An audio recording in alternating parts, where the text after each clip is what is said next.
Hi guys, welcome to my channel. Please like and subscribe to my channel. నేను ఇవాళ చేపల ఇగురు చేసి చూపించబోతున్నాను. మీరు కూడా ట్రై చేసేయండి.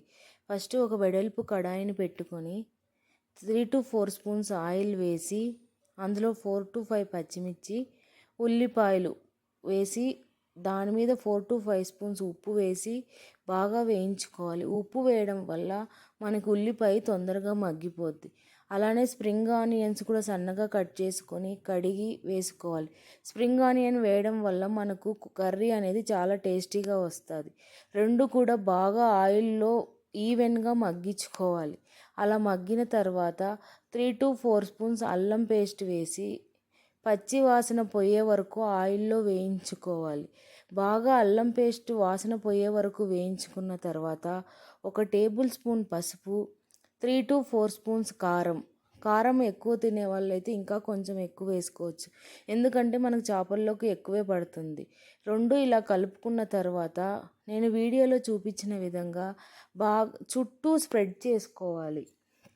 అలా స్ప్రెడ్ చేసుకున్న తర్వాత మనం ముందే ఉప్పు నీటితో శుభ్రం చేసుకున్న చేప ముక్కలను 1 by 1 పేర్చుకోవాలి.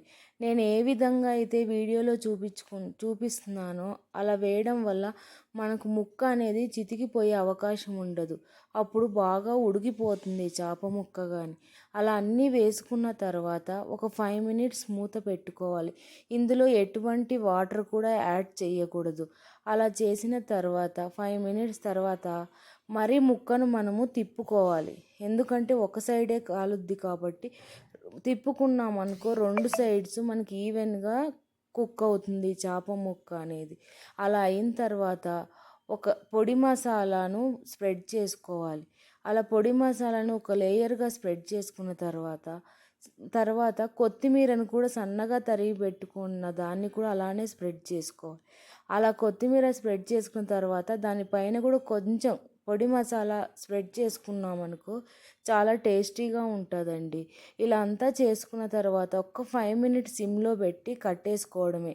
చాలా టేస్టీగా ఉంటుంది. మీరు కూడా ఒకసారి ట్రై చేసి కామెంట్ చేయండి. Thanks for watching my video.